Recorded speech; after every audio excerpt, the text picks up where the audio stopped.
22 degrees Celsius here in Abuja, the Federal Capital Territory, this 19th day of August 2026, when the campaigns for the general elections have now officially kicked off. Good morning and welcome to your daily dose of sunshine, Sunrise Daily. I'm Maupe Ogun-Yusuf. Good morning and welcome. It's a Wednesday, hump day, midweek.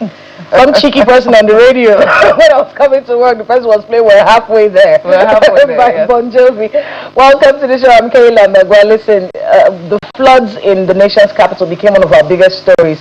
I can't wait for us to really delve deep into it on other programs. But however, yesterday we did see a response from the FCT minister going to particular places in the FCT where he believes that the buildings have been put on waterways and those demolitions have started. We're getting messages from the FCT administration saying, listen, this is something that we've been worried about for a very long time. We have a lot of buildings in the city center. Remember, in the past, it used to be local goma, we will start to demolish places on waterways in the suburbs. Well, now, that drive is moving into the city center. So if your house is on a waterway, or you have, and Mark, we were talking about this before we came in. A lot of these houses were purchased many years, especially this Metama area. These places were purchased a long time ago. Now, we have heard the FCT minister complain about the corruption, the rot in the FCDA that led to a lot of illegalities happening in the nation's capital that distorts the master plan. Now, the minister is also facing criticism. Many people say that he has given away a lot of the waterways, a lot of the floodplains to people to build estates. He denies this, of course, but that's the dilemma. The FCT minister right there trying to see what he can do about the flooding in the city center. The argument, Malpe, is the fact that Abuja is so well planned and it was so deliberately built that a flood of that nature in any part of the city center means that aberrations have happened. So the minister has to deal with the criticism he's facing and, of course, the fact that a lot of these buildings have paper from the FCDA. Well, certainly work cut out for him yesterday, but it was good to see him come back from his holiday and get to work immediately, because this is certainly a site that residents of the Federal Capital Territory are not used to.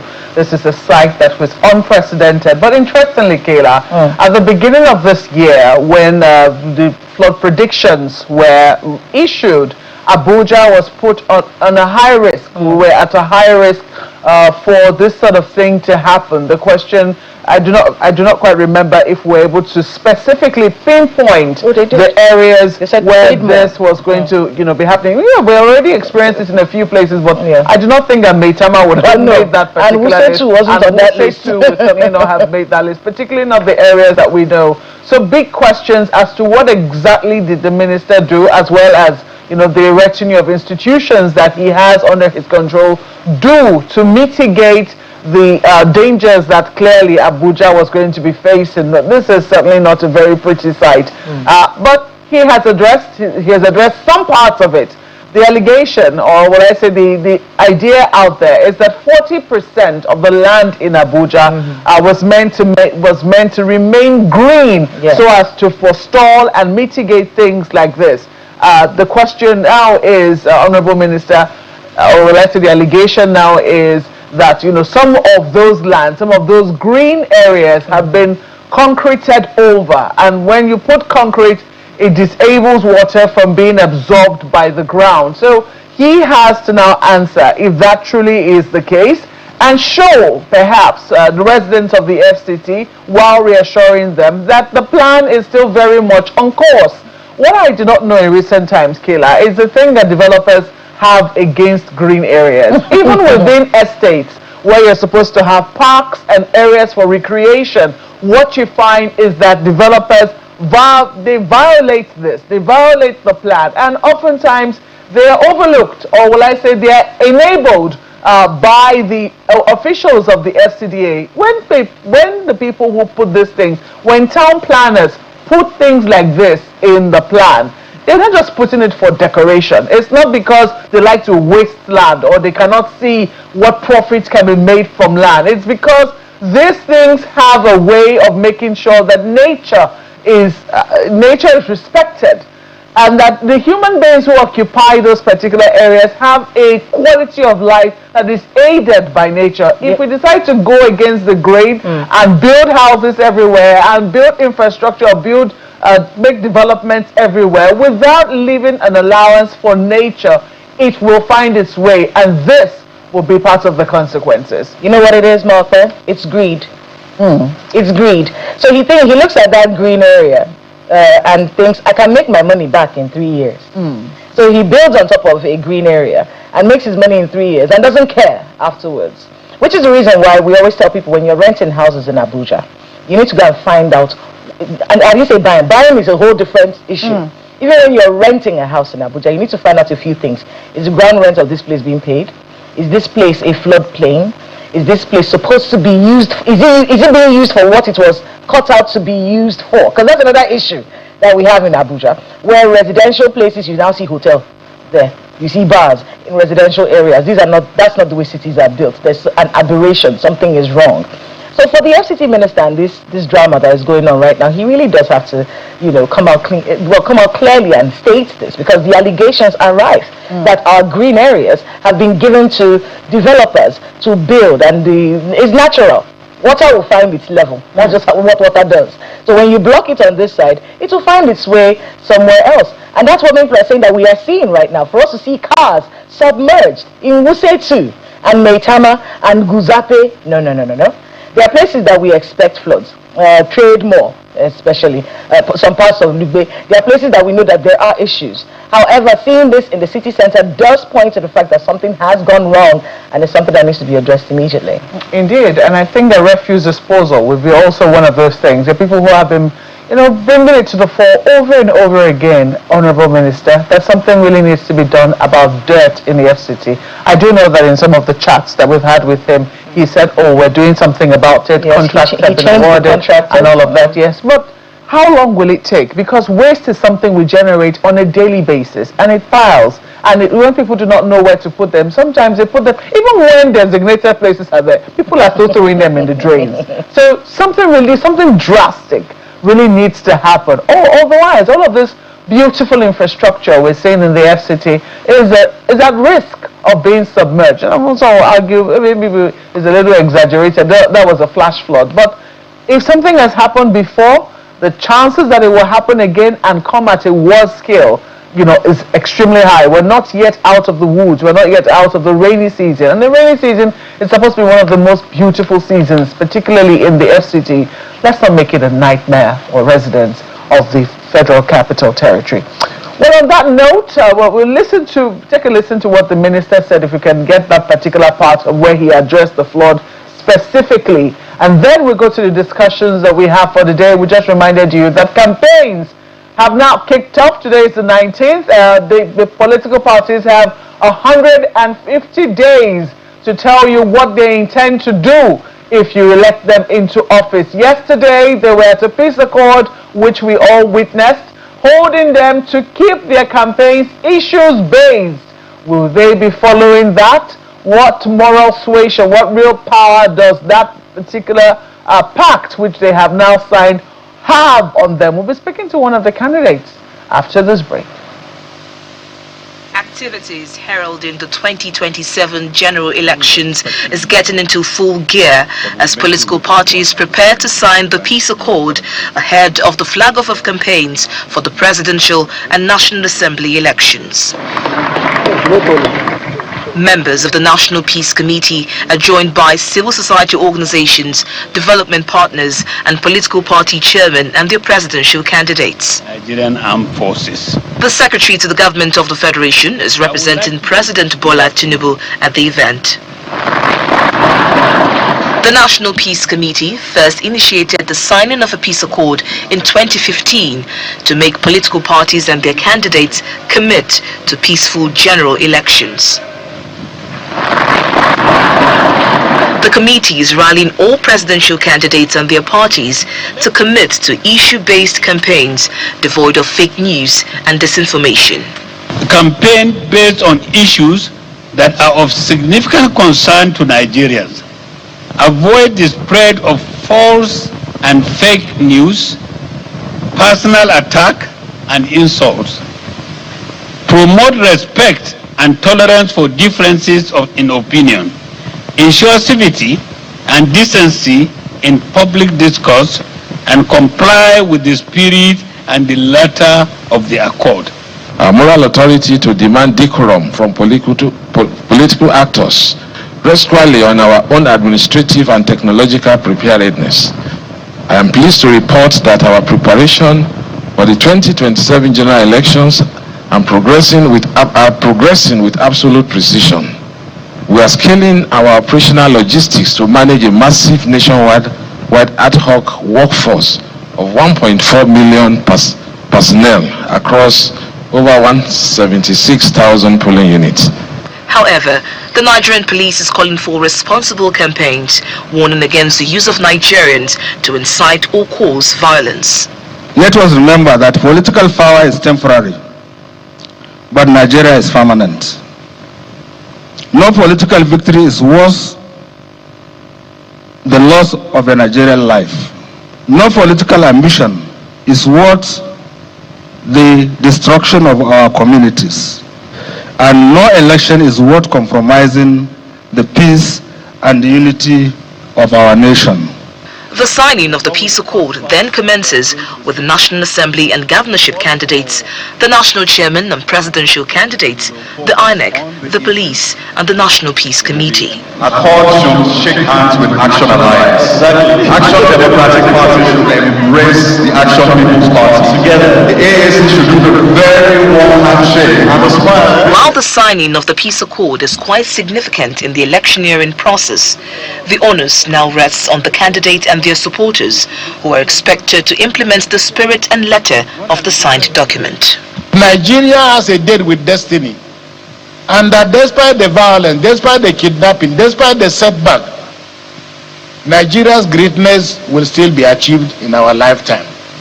The Nigerian politicians believe, there are many of them who believe, as one of our singers has said, they believe that they will be rich till they die. But we ordinary people must wear face mask, no matter the matter. We also are entitled to a good life. We are committed to peaceful, transparent elections that will strengthen political stability, social harmony, economic progress, and our nation's prosperity. I encourage other political parties and political actors to do the same. The dotted lines have been signed and commitments made yet again.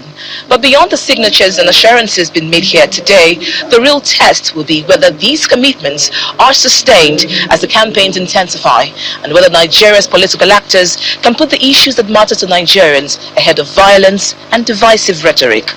From the International Conference Center, Victoria Longjon, Channels Television News.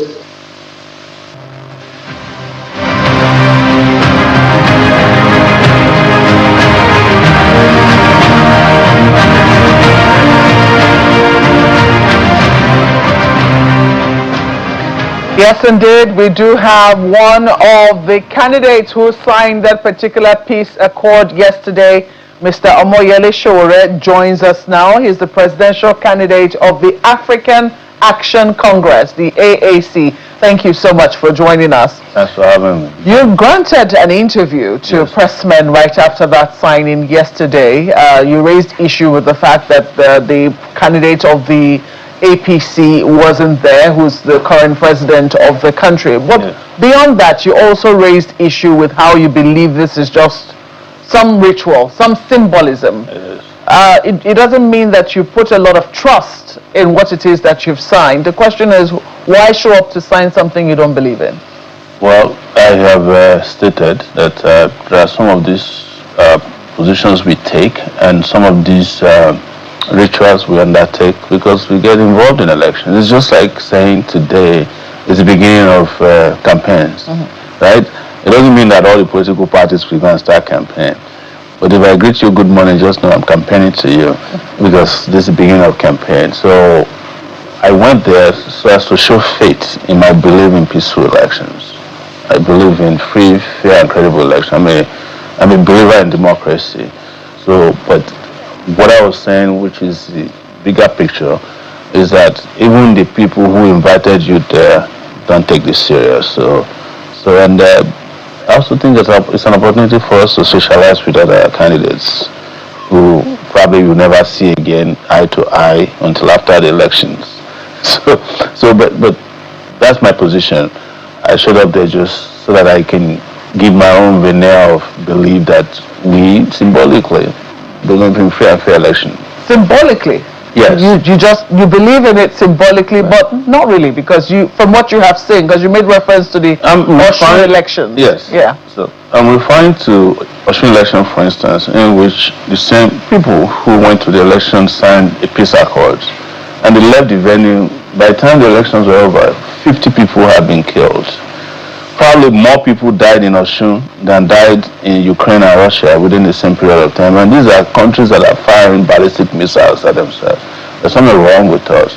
And the other part I want to say is this, and I want to use the marriage, terminology they call prenup. It's like you want to go into a marriage, love the person, but you feel like you still have to sign a prenup because you don't want to share your property with the person. You love the person, but you don't trust her enough or him enough. So look, whatever happens is better for us. It's the same thing our politicians are doing. Yes, we want to go to election, but we need to sign a prenup called peace accord before we go to the election. We can't guarantee you peace. We can't guarantee you free and fair and violence-free elections. But let's just give some veneer of belief in the system. What do you think needs to happen? Because yes, that was essentially, I think the National Peace Committee has owned up to the fact that they do not have the instruments of coercion. All they can do is appeal to the consciences of candidates and their supporters to keep the matters on the issues, to persuade them that Nigeria is bigger than anyone else, and we have a country that we must protect and we must keep at the end of the day, despite whatever differences that we have.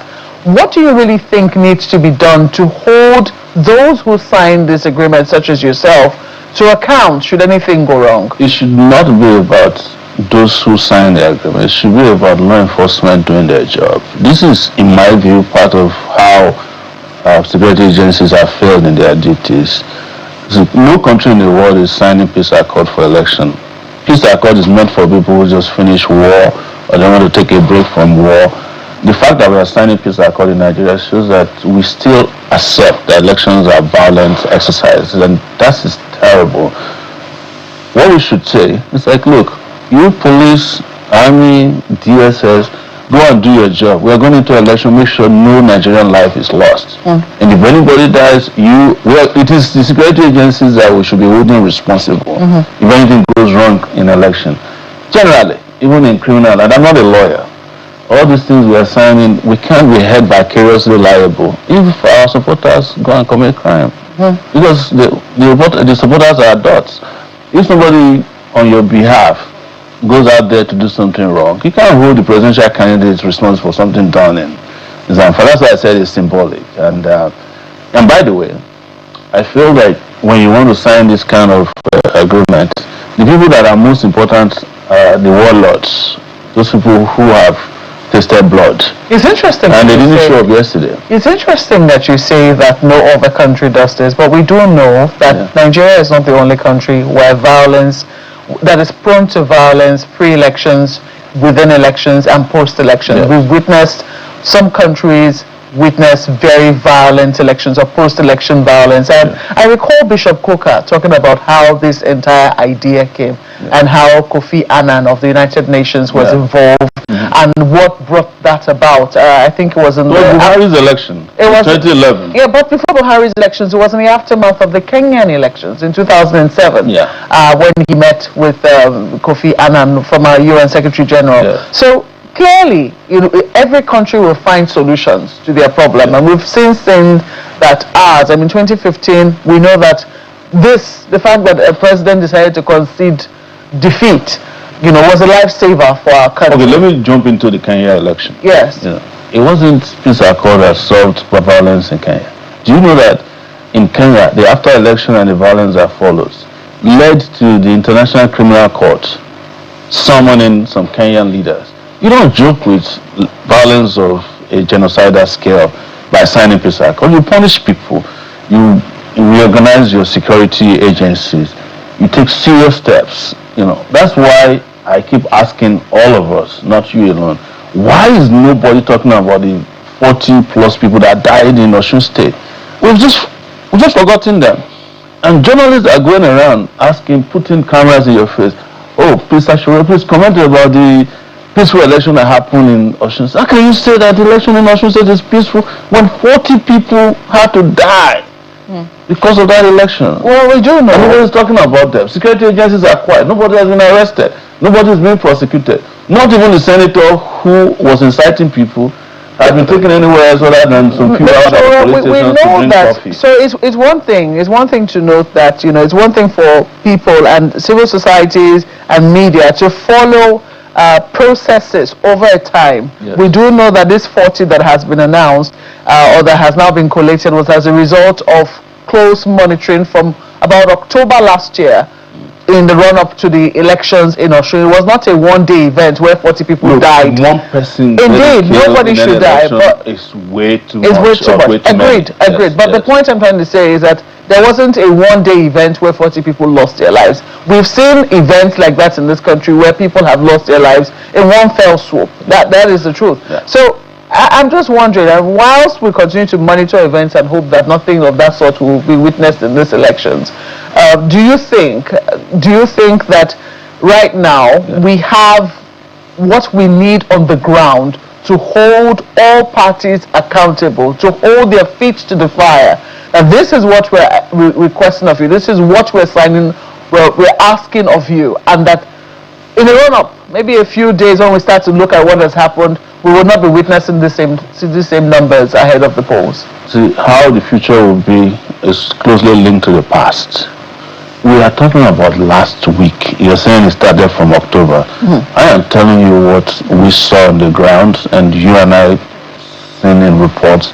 There are people who were killed in Osun State 2 weeks ago who are still in the morgue. All right? I'm saying that if we are going to tell me that you will guarantee peaceful and free election, you must take what has happened. Osun should be used as an example, especially the scale of violence there. We must identify the people who did it, make sure that they are facing trial for it. In other countries, there will be inquiries. It happened in Kenya. Part of the reason why you see we keep going around the circles is that when this things happen to us, our memory is too shallow. The next day we have moved on. And then we keep signing peace accords, and the people who sign peace accord will go and kill people, will go and sign another peace accord. And we're on TV every day saying, oh, we just signed another peace accord. No, you can't just sign peace accords and not ensure that there's peace as well as justice. I'm asking for justice for victims of violence in Osun State. I'm very, very particular about that. If you want me to trust that the people who signed this one yesterday will not get away with their atrocities if they do it again, because there has to be deterrence. All right, let's talk about it, right? Yes. So every country has their issues, and sometimes countries have a tendency to tailor solutions based on how their individual problems are. Everyone is very upset, at least we are here, very upset about what happened in Osun State. In fact, I went as far as asking, how can you celebrate a victory when people are dead? What are you celebrating? If we do have to be fair, in the run-up to elections, there are activations of violent groups. Because our political class know how to use violence to foment trouble and scuttle exercises. Now, the reason why a peace accord was created was so that we can get the actors. It's a step in the right direction, don't you think? For us to start off first, we're having the main people sign something. And then maybe the next phase we can get to is the accountability bit, where if the supporters of Sowore are the ones that have been fingered in the killings of people, then Sowore would have to bear the responsibility for that. It's one step at a time, don't you think? No, because it's not new, right? We have done this since 2014. That was when the Peace Committee came into existence. And Nigeria has also experienced political killings ever since then. What I'm saying is that you must move from just this symbolism to accountability. So give me something that works. What kind of peace accord or whatever you want to call it. Which one works for you? I don't want us to be signing peace accords. What do you want us to do? We want to activate the security agencies strong enough. That's why we pay them. That's why they are trained to ensure that if you go and kill somebody because of election, you don't get away with it. Find out who. You are talking about politicians activating violent groups now, right? Why do you leave them alone? That's how we got here. So we just keep papering over cracks, putting band-aid over cancer by just celebratory mood of signing peace accords and doing things that don't work. I'm saying do something more serious. Do something that's about enforcement, that's about accountability, transparency. I want to see, and I've asked all Nigerians to stop and say, look, since October, whenever the killing started in Osun State, there should be, maybe the peace committee should have a subcommittee that will go into Osun and spend weeks, digging for forensics, find out who killed who, what were the bullet shots, and before you know it, you will trace it to the people who sent them to kill. And you don't have those people again participating in election. They should be in prison, answering for their crimes. But you ignore that. You bring presidential candidates to another peace accord. We sign the peace accord. Everybody will pick up their gun after the peace accord and kill as many people as possible. And the peace accord will still be signed by another set of people.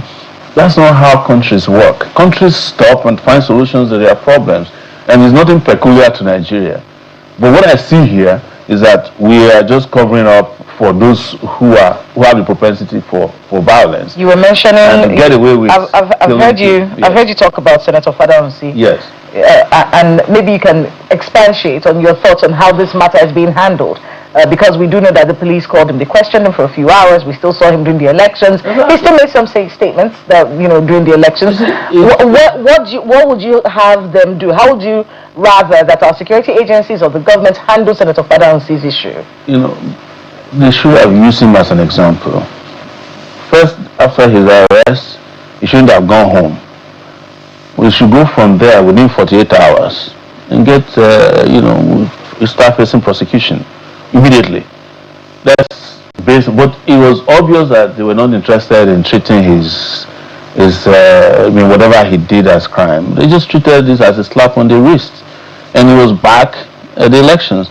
Because of the way he was treated, others were making threats the next day.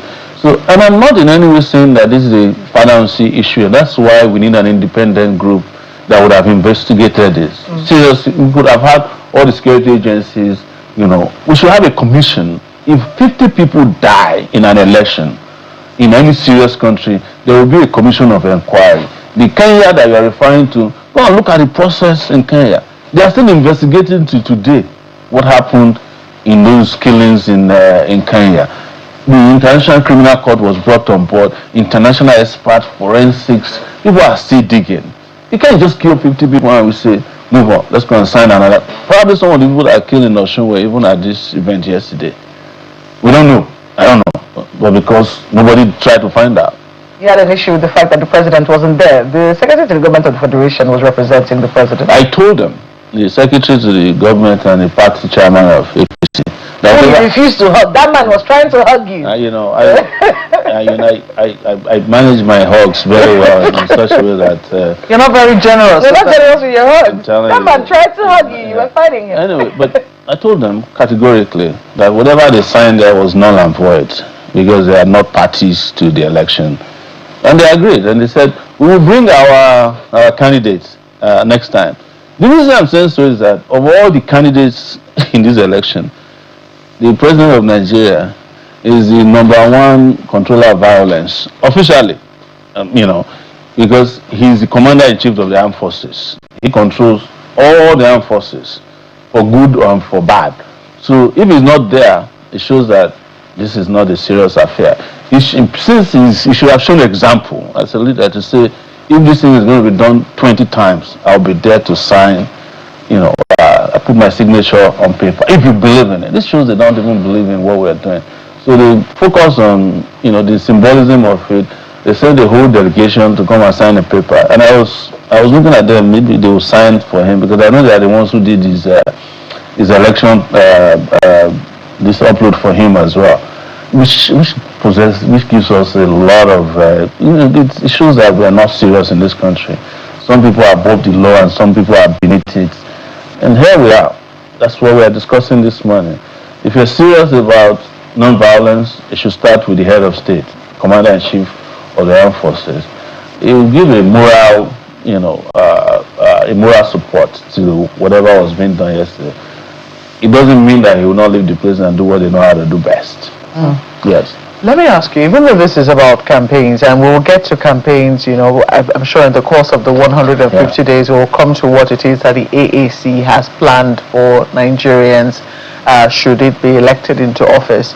But I want to ask you pointedly, because one of the things that came to the fore is that the process is very important. But when candidates feel that the process has not gone as the umpire has said it will go, do you think that they still bear a burden to accept the results of the process and put peace first? Oh, you see, it is part of our problem. And yesterday, as I sat there just listening to species after species from the organizers of this event, I know the way Nigeria is structured. Nigeria is meant to keep programming you to believe that peace is more important than justice. In fact, all of the parameters that were set for the whole peace accord yesterday did not address serious violence. No, there was no part of even their ESI that addressed how people can report murder. It's more about disinformation. It felt to me like it was a rehash of the Cybercrime Act of 2015. It's about how to protect the ego of the big men in the business. Please do not misinform the public, no hate speech, do not accuse anybody of what they haven't done. And nobody talked about, what happens if somebody is engaging in serious violence. No conversation around that. Of course, they have statistics of states that have a propensity for violence, whether it's kidnapping, but nothing was spoken that spoke directly to politicians who directly instigate, fund, and move violent people around during elections. No discussion also talked about security agencies and what could be the consequences if they are found to be involved. And nobody should pretend that any violence happens in Nigeria during election that security agencies are not involved in. So I'm just looking at them and everybody's like saying, oh, please don't abuse anybody. We don't want fake news. We don't want hate speech. But hate speech started last week with all those imams in the north who are saying that they would rather eat grass rather than vote for a non-Muslim. And nobody's addressing that. Nobody talked about that. You haven't quite addressed my question, which is, let me be more specific. President Goodluck Jonathan considered votes in 2015. Subsequently, his party found fault with the elections, and I think they went to court. It's unclear how that eventually went. But assuming you were in his shoes, or you were in the shoes of any candidate that felt that the elections haven't gone right, would you put peace first at the expense of justice? If elections are held, and I would have been told categorically that these are the parameters for holding free, credible, fair, and just elections, and you don't do it according to what I signed up for and what the public signed up for, and you're imposing the burden of peace on me without justice, it's just making fun of the whole process. Why do we have democracy if only we want to go to election and the person who eventually becomes the winner is the person who lost?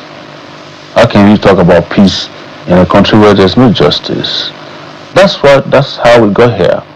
I was part of the people who fought for free and fair elections, fought for democracy, drove the military out of power, And when we were fighting in 1993, by the way, everybody was saying, oh, your own is too much, let there be peace. What happened later? 30 years later, they came to this Abuja to declare the election results. Babangida during his book launch. Was that fair? Would you rather that we put peace over justice at that time? We have had justice in 1993. We'll probably not be having elections in which peace accord will have to be signed, had we done justice in 1993? What was the justice that we needed in 1990? Somebody won an election, you prevented him from taking over. You put him in prison, he dies. Is that the kind of peace you want? That's peace of the graveyard. So you will not have that? I won't have anything to do with a rigged election that I won, clearly, and there's evidence for it, and you ask me to embrace peace. You know, that's counterintuitive. It's foolish to ask anybody to embrace peace where a massive injustice has been done. Anybody who is preaching for that kind of peace doesn't love this country. That's the kind of peace that leads to war. Well, justice can always be achieved in courts. You don't believe that? That is if the courts practice justice. Most of our courts are places of legal practice and processes, not a place of justice. And I can say it categorically to you because I don't leave the courtroom. You know, I go to court even when I'm not in court. To go and help others who are victims of our justice system to get some form of justice. So nobody can tell me about our courts. Yes. Well, Mr. Omoyele Sowore, this conversation is an ongoing one. We have 150 days for the campaigns, and we certainly will hook up with you again to talk about what the AAC has in store for Nigerians. But thank you very much for lending your insight into the signing of the peace accord, which happened yesterday, the first phase of it, to hold political parties to issue-based campaigns. Thank you once more. Thank you for having me. Mr. Omoyele Sowore is the presidential candidate of the African Action Congress, and is speaking with us here on Sunrise Daily. We'll take a break now. That's not all of the discussions that we have for you. And when we come back, we'll be talking about why the ADC wasn't there at that signing of the accord. In just a moment, please stay with us.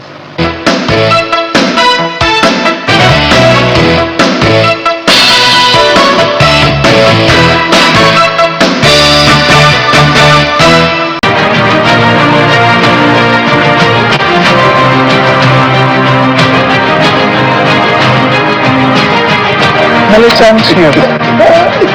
He's complaining about his, but the truth of the matter is militancy, they're in opposition, the party in opposition. Mr. Kola Ologbondiyan joins us now. We're talking about why the ADC wasn't as well represented as we had thought they were going to be. He's a chieftain of that political party, that's the African Democratic Congress. Thank you so much for joining us on Sunrise. Good morning, a great akokite. Yes, great. Good morning. Great. Good morning, Killer.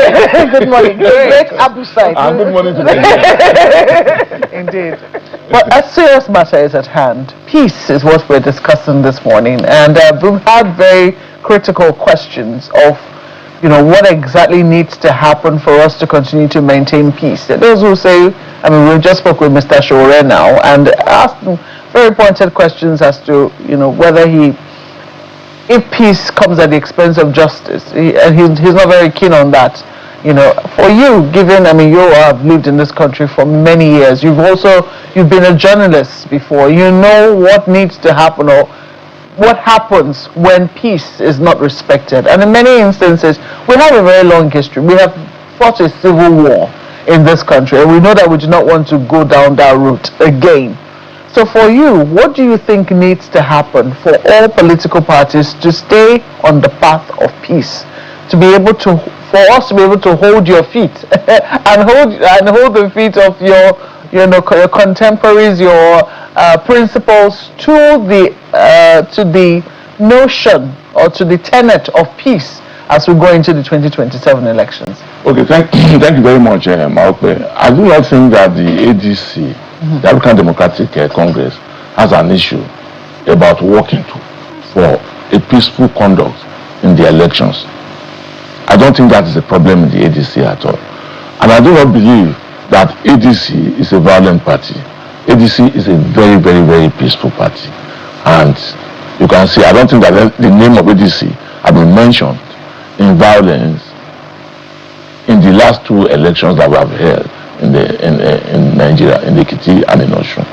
But having established that, I think that those who claim that all is fair in politics ought to have been reprimanded by those in charge of the peace accord. The peace accord committee ought to have come out and say this is not normal. because it borders on winning election at all costs. Because it borders that if I go to a polling unit and I get shot, it's normal. So I think that those who are working on the peace accord should not just do ceremonies alone. They should not just put a particular day and say everybody come and sign peace accord. That will not even be honored by those who are abiding by all is fair in politics. So I think these are the issues. I do not think that we should just sit down and say, we put today, maybe 19th of August or 20th of August, and we're saying that, this is the day that we all sign peace accord. What happened thereafter? What happened in the course of the election? So and it's not to be a ceremony where you'll be saying that this is the law. If you do this one, that is not how to achieve. So was the absence of your candidate a protest of sorts? To be honest with you, I think the party was fully represented. The national legal advisor of the party, Professor Omoyele Sowore, was there to represent the party. And since the party was represented, I think that has taken charge. But it goes beyond that. I might not agree, I might not say it's a protest, but I've not spoken to the candidate of the party, so I might not know the state of his mind. But I know that for the party, I think that what they were doing yesterday was just a ceremony that they normally do, a ritual, a routine that they normally do. So you don't attach any importance, because there's a way, you don't attach any importance to that ritual, to that ceremony. If the President of the Federal Republic of Nigeria and the Commander-in-Chief declare that all is fair in politics, we suggest winning election at all costs. If his representative, the SGF, Senator George Akume, was caught taking a nap in the process of a peace accord, so where is the seriousness in it? You can't prove that he was taking a nap. So I just saw his eyes were closed, doesn't mean he was taking a nap. He could have been thinking, could have been reflecting. There's so much that could be happening. Okay. If he wasn't sleeping, but at least you accept with me that his eyes were closed, and you said he was meditating. We saw his head bow. Yes. That is prayer. Not examining his eyes. So it shows how serious. It shows how serious. All right. The people in government has taken even the peace accord. Let me come to your party. Okay. Yesterday we saw stories about the ADC. Yesterday, in fact, it feels that there's some kind of conflict going on between your party and the NDC. Someone who works for your presidential candidate came out yesterday on social media to say that Peter Obi is sending people to tell Atiku to collapse his structure into the NDC.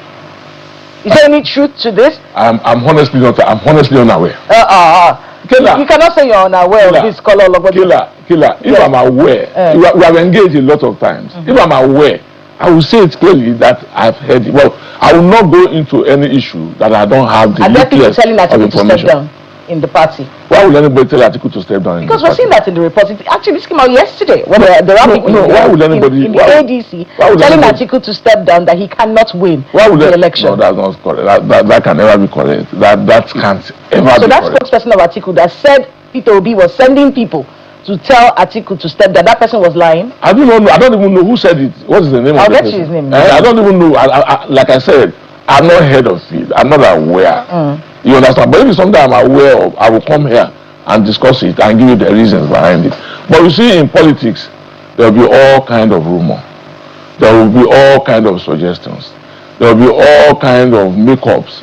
You understand? So if Peter Obi wants Atiku to step down for him, he will come into the public space and say that I want Atiku to step down for me. But where would that even come from? Because the party has held its congresses, the party has held its convention, the party has nominated a candidate, the party has passed through every Rubicon required by INEC. So at what point? Okay. So let's talk a little bit more about that peace accord. I'm trying to get that person's name. Okay. So let's talk a little bit more about that peace accord. You know, the showing of the ADC in Osun election, many people have said it's a pointer to the fact that your party really doesn't have the kind of clout it says it does. You're not going to have the kind of showing that you're telling people that you're going to have in 2027, which is probably why you didn't even take part in the signing. Well, you sent someone. You sent a representative of the national chairman of the party. But they say this points to the fact that the ADC has already understood that it cannot make the showing that it wants to make in 2027. Which showing? Yes, the amount of influence that you claim that you have as a party, you're not going to be able to deliver. Why? In 2027. Who gave me the reason? They said the numbers that you didn't make up to 20,000 in Osun. The numbers in Osun. Well, let me give you the facts as I know them. The election in Osun was a reflection of the wishes of Nigerians. And the expectations in the APC was that ADC will go and break the votes of Adeleke. And when they break the votes of Adeleke, they will come and win the election. But for many Nigerians, and I think Governor Adeleke attested to this, irrespective of parties, irrespective of religion, irrespective of language, rallied around and said, look, we must not allow the APC to yank off Adeleke. And they rallied to that. This doesn't mean that there are agreements within parties. It doesn't. And anybody who is talking the way you are talking now, Maokbe, this is Kola. Sorry, Kola. Anybody who's coming out, anybody who's coming out this way, so that he does not even understand politics. In the last presidential election, the 2022-2023 presidential election, Atiku defeated Bola Ahmed Tinubu as he was then known. So where is this impression coming from? That because of the showing in Osun, it means that we do not have relevance. They should wait for the presidential election. And Atiku, if you recall, last week the week before last, declared that he had mounted the rostrum thrice in Osun State, and on each of the occasion, Osun people had voted for him, and he showed appreciation for that. So let us leave this governorship matter, and let us project into what will happen in the presidential race.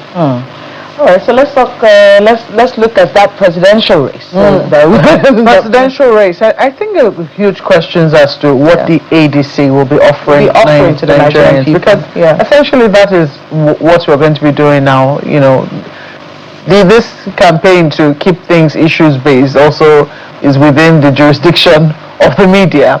What would you say is the greatest strength, the greatest selling point that the ADC will be offering to Nigerians? Oh, that's a very good question, and I receive it with all pleasure, Malcolm. First and foremost, I'll give you a tip of the iceberg. I won't go into the details, but I'll give you the tip. It is in the desire of ADC to put Nigerians first in its policies. That's one. Nigerians first? Yes, in its policies. To put Nigerians first in every of its policy direction. That's the basic thing that the ADC had agreed on. So it's the people's first. And having said that, in every policy, maybe on agriculture, maybe on the economy, in whatever policy, even the energy. When you say people first, yes, what does that mean? What it then means is that, as you can see, particularly since 2015, that things changed in the country because they asked for a change without asking for the direction of that change. Nobody cared about the Nigerian, the ordinary Nigerian. Don't forget that your candidate was a part of that change. You see, in life, and I think this applies to everybody. We take some decisions at some point and discover that, we should not have gone in this direction. And God has given us the space and the time to review our actions and do a reverse where we need to do a reverse. So, for us in the ADC, we are putting Nigerians first in every policy. This is the tip of the iceberg. Whether in agriculture, because if you put Nigerians first, for instance, as a president, you will not go and install solar system in the presidential villa to service you 24 hours, whereas the people you are presiding over have no lights. It starts from there. So are you saying that should you be elected, you would remove that solar system? No, we will not remove the solar system, but we will work assiduously in ensuring that Nigerians have light. Whatever it requires to achieve that. We've been talking about power for how many years in this country? Successive governments have failed. So you now want to ask me about the how, and that's why I said I'll just give you a tip of the iceberg now, and that when the time comes, when we enter into the campaign properly, I will come up with the how. Okay, we'll be looking forward to that how, because it's very important. Some people will say maybe what the ruling party was doing by signaling that off-grid is telling Nigerians that maybe this is the way for us to go. Can the average Nigerian afford it? That will be the question we'll be asking them. That's what they say. Afford it? Okay, let's even leave that one out. Let us go to the issue of subsidy. We were thinking government that has the feeling, that understands the feeling of the ordinary people, do an absolute removal of the subsidy and brought us to our knees, everybody, the entire country. But your candidate said he was going to remove subsidy. He said he was going to remove subsidy as well. Let me make the point. Now, fine for this. I like this question because I just argued this with the PA of Sowore. And I told him clearly, go and watch Atiku video. Atiku said that under President Olusegun Obasanjo, they devised 4 ways for removal of subsidies. So they wanted to face it. In phases. And he said that they did 2, but subsequent governments didn't follow that pattern. And as you know in the history of this country, one administration is doing one thing. When it leaves, the coming one will start a new thing. That one leaves, and that one starts a new thing. And at the end of the day, we are nowhere. We are nowhere. So, Atiku said he will remove subsidy in phases, not an absolute removal. Because what has brought us to this knees now is the absolute removal. And I remember that it was you and I on this same platform then, when I said that decision was wrong, and that I should have done a phase removal. Mr. Ologbondiyan, you said there's a tip of the iceberg. Yes. We'll have time. It's 150 days. There's plenty of time to go into the issues. We have to thank you for coming on this morning. Mr. Kola Ologbondiyan is a chieftain of the African Democratic Congress. In his previous life, he used to be a journalist. So we have to thank you for speaking with us. I'm still one of you, not my previous time. Okay, don't chase me out. I was going to take you up for the coalition, but there's no time. We are joined on the program this morning. Thank you so much for being a part of it. I'm Maokwe Ogun Yusuf. I'm Kayla Magwa. Business Morning is at the top of the hour.